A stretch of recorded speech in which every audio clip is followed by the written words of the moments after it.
everyone, Krista Moser here. Today I get to show you a little scrap bonus quilt from last week's new pattern release, the Lollipops and Licorice Pattern. So that one is here. And this is Gumdrop, the bonus scrap quilt. So because we had some specialty cuts in last week's pattern, it left us with some really usable scraps. And I love scrap quilts, so I thought I would include a pattern on what to do with those scraps, so you're not left high and dry. So if you remember, we had these kind of hourglass cuts left over after the cuts we did last week. So what I'm going to do is I'm just going to take and cut those down the middle to get myself a couple of triangles, and I'm just going to stack them up. Now, you can stack up a few layers and cut through whatever you're comfortable with. I can do about 4 before I get a little nervous about the accuracy. So I'm just going to give myself a little stack here. And taking the mini ruler now, I'm going to use the triangle lines. These are the dashed lines that go across the ruler this way. And I'm just going to line them up on the 3.5 inch line and go ahead and trim the excess away.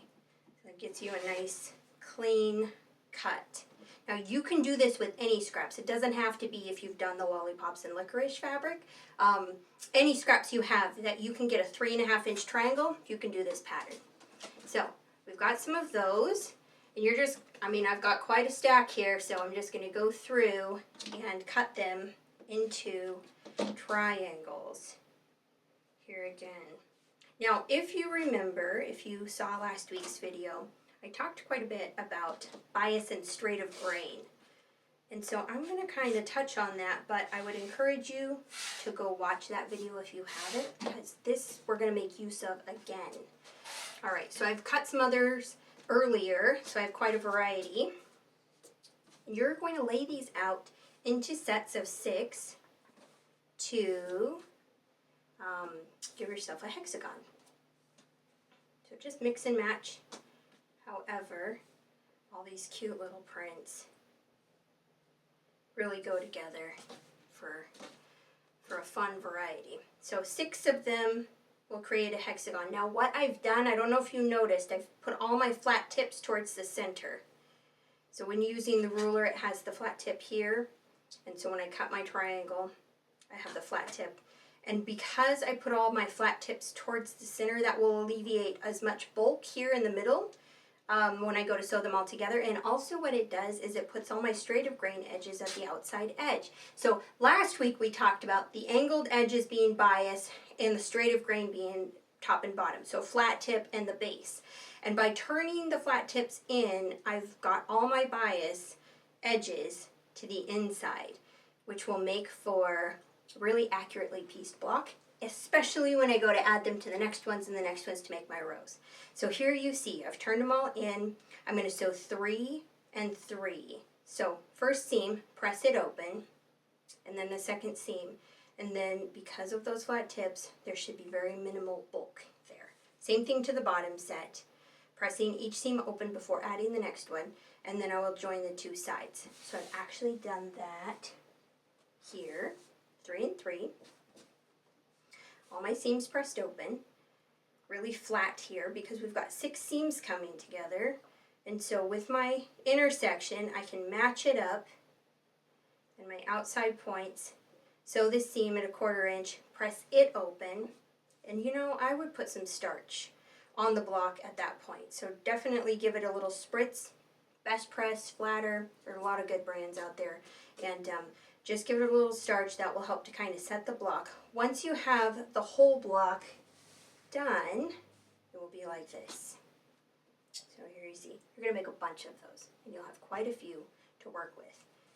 A bunch of those, and then we have a background. So once you've done these little hexagon groupings with your scraps, then you're going to grab a background. Now I picked kind of a nice minty turquoise, and you're going to cut yourself a 3.5 inch strip of that too. Same thing. These are going to be triangles.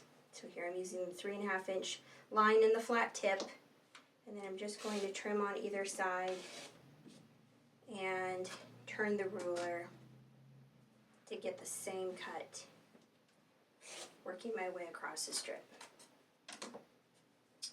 Just like that. Okay. So do a bunch of those. Got a stack of them here. And then you're going to take these blocks, these hexagon blocks, and put a background on opposite sides.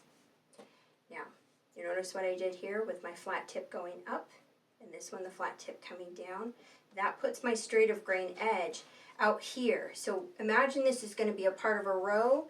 Now we have straight of grain, the next one is going to marry into this one, keeping all those straight of grain. So when you sew your rows together, you have very minimal stretch, and it's not as difficult to match up your seams. So you're going to do this and this to every one of your blocks, and this is where I want to point this out. We'll have a flat tip here for a match-up point, and you've got your little dog ear down here, the point here. Now, you can sew this way, just your 1/4 inch seam allowance, that's great, but that would mean your biased edge is on top, and your biased edge is going to be the turquoise one in this case. If you want to know my tricks for how to find bias and straight of grain when you're in the middle of this piecing, watch last week's video because I kind of talked about it.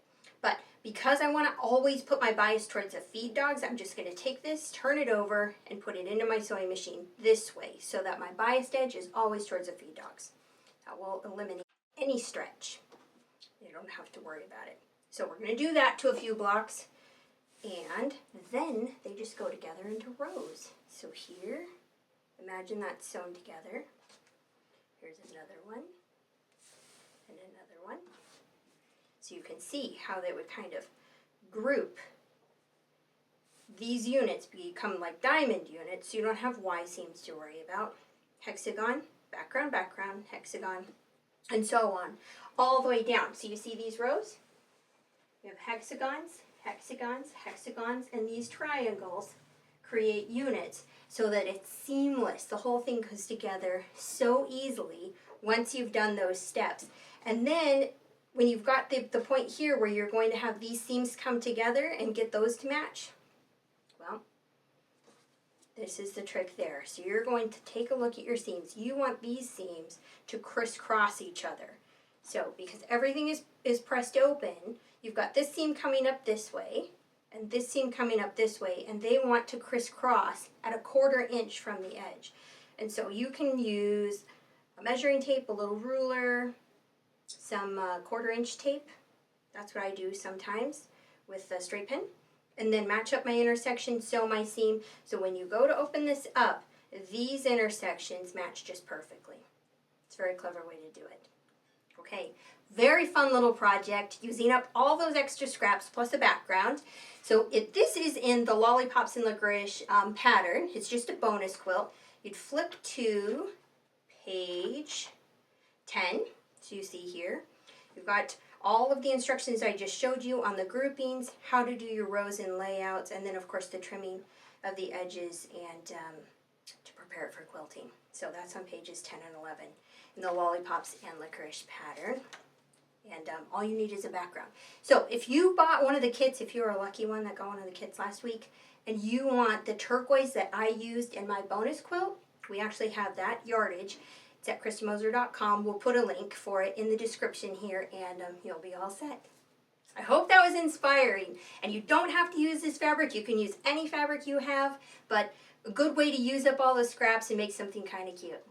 Thanks for watching.